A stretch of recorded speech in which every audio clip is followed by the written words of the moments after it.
भगवान श्री ने कहा कि यदि आपको निर्मल मन करना है जैसे मैंने बोला, तो उन्होंने 3 प्रकार के तप बताई।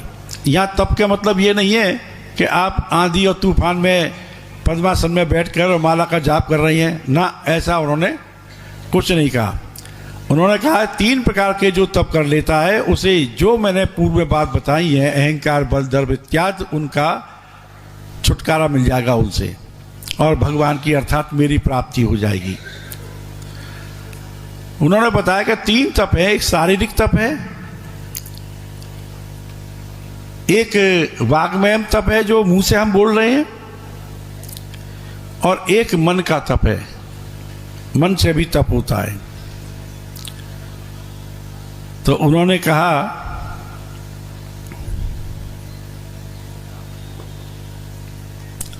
तो 3 प्रकार के तप के बारे में भगवान श्री कृष्ण कह रहे हैं। देव, द्विज, गुरु, प्राज्ञ पूजनम। देव, ध्वज, गुरु, प्राज्ञ पूजनम, शौच मार्जवम, ब्रह्मचर्म, हिंसाचार, शारीरम तप उच्यते। देवताओं का पूजन, ब्राह्मणों का पूजन, गुरु का पूजन, और प्राज्ञ माने विद्वान का पूजन, और बाह्य और आंतरिक शुद्धि, और भगवान चिंतन। मन में जब शुद्धि होगी तो भगवान चिंतन करेगा। ब्रह्मचर्म, हिंसा, ब्रह्मचर्य का पालन, इसके भी अर्थ हैं चारित्रिक दृष्टि से सुदृढ़ हो।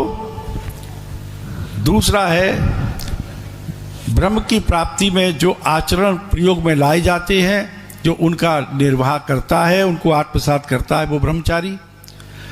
अहिंसा का पालन करने वाला हो, न तो खुद क्रोध करे न दूसरे को क्रोध करने दे। ऐसी बात ना कह के दूसरे को क्रोध हो जाए। क्रोध करना भी हिंसा है, किसी को उकसाना हिंसा है। जो इस प्रकार की क्रियाओं में संलग्न हो जाएगा वही शारीरिक रूप से वो शारीरिक तप कहलाता है। अब खुद ही कल्पना कीजिए कि हम किसी को कष्ट नहीं दे रहे हैं, तो कष्ट हम जब ही नहीं देंगे जब हमारे मन में सुविचार होंगे। कुविचार होंगे तो निश्चित कष्ट देंगे, और कुविचार जहाँ पर हमारा भगवान भजन होगा ही नहीं। जब भगवान भजन नहीं होगा तो फिर काय का जो है ईश्वर की प्राप्ति हो जाएगी, नहीं हो पाएगी। अब पूजन का मतलब ये नहीं है कि थाली ले ली और तिलक लगा दिया गुरु का या ब्राह्मणों का या देवताओं का। देवताओं के संदर्भ में बहुत इतने चरित्र भरे हुए हैं कि उनको हम आत्मसात कर लें तो हमारा आंतरिक और बाह्य दोनों ही प्रकार से शुद्धिकरण हो जाएगा, दोनों ही प्रकार से हो जाएगा। और प्राज्ञ जो विद्वान के सानिध्य में बैठेंगे तो निश्चित अच्छी बातें सीखेंगे। अच्छी बातें सीखेंगे तो बुरी बातों का तो वहाँ कोई स्थान ही नहीं है। जब स्थान नहीं है तो हम गलत कार्य करेंगे नहीं। इसी प्रकार उन्होंने फिर कहा, अनुद्वेग करम वाक्यम सत्यम प्रियहितम चायत।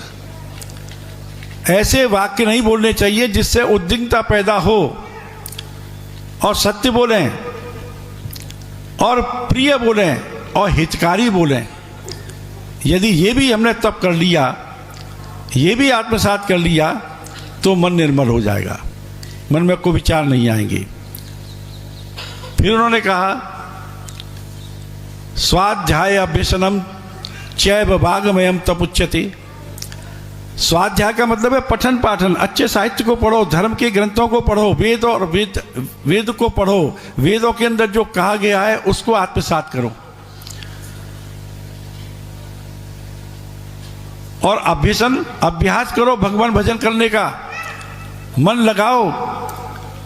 जब अभ्यास करेंगे मन का अपने आप ही जो है कुविचारों का निग्रह हो जाएगा। इस प्रकार से ये दूसरा तप बताया। इसमें कोई ऐसा नहीं है कि हम पद्मासन में बैठकर और आंधी तूफान में भी जप कर रहे हैं, कोई मंत्र की बात नहीं बताई है। और कलयुग में तो भगवान नाम ही काफी है। श्री कृष्णा श्री कृष्णा श्री कृष्णा करते रहे, जय राधे जय राधे जय राधे करते रहे, यही भगवान चिंतन है। फिर उन्होंने कहा,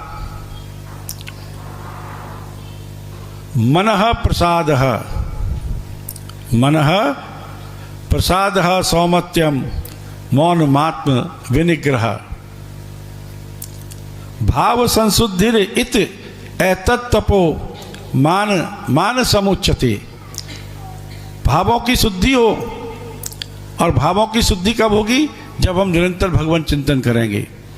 मन प्रसन्न रहेगा, तो फिर कहने का मन प्रसन्न जब ही रहेगा जब हमारे अंदर कोई विचार नहीं आएंगे, तृष्णा नहीं होगी, काम के प्रति लगाव नहीं होगा। काम से मतलब कामनाएं, अनावश्यक कामनाएं हम पाल लेंगे, तो मन का से वहां से शुद्ध होगा।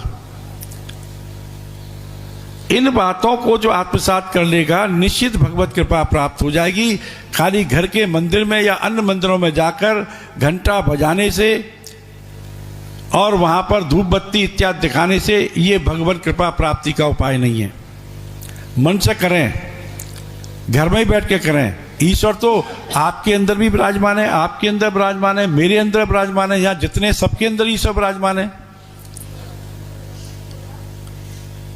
भगवान श्री कृष्ण ने इसमें भी कहा, मभिवांसो जीव लोके जीव भूत सनातन, आदिकाल से चला आ रहा है।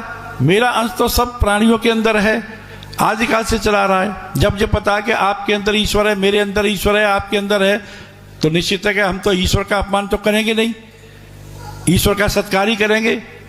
परंतु प्रपंच में पढ़कर हम तो एक दूसरे का अपमान करते हैं, ये भूल जाते हैं कि सबके अंदर ईश्वर विराजमान है।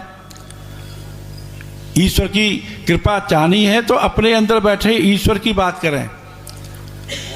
हम क्या करते हैं कि हिरण के अंदर जैसे नाभि में वो होती है ना कस्तूरी, अब वो बेचारा कुलाश मारता फिरता है, ऐसे हम भाग रहे हैं। तो इन बातों को त्यागो। भगवान श्री कृष्ण ने फिर एक बार का 3 बातों पर फिर जोर दिया उन्होंने, काम, क्रोध और लोभ। इन बातों पर भी उन्होंने ध्यान आकर्षित कराया कि ये 3 जो हैं ये नरक के द्वार हैं। त्रिविधम नरक सेदम द्वारम नासन मात्मनः। ये जो द्वार हैं 3, ये आत्मा के विनाश के लिए हैं। इनको त्यागना चाहिए, इनको त्यागना चाहिए। अब आप देखिए महाभारत का युद्ध है, उसके अंदर भी कई ऐसे दृष्टांत हैं जिससे हमें ज्ञान लेना चाहिए। हमें कुछ बातें ऐसी करनी चाहिए जो किसी को बुरी ना लगे। महल के अंदर निमंत्रण दिया, कौरव आए, और उस महल जैसी रचना थी के बाद भ्रम पैदा होता था, थल की जगह जल और जल की जगह थल। दुर्योधन अचानक इस हिसाब से चल रहा था जैसे थल है, और वो गिर गया क्योंकि वो जल था।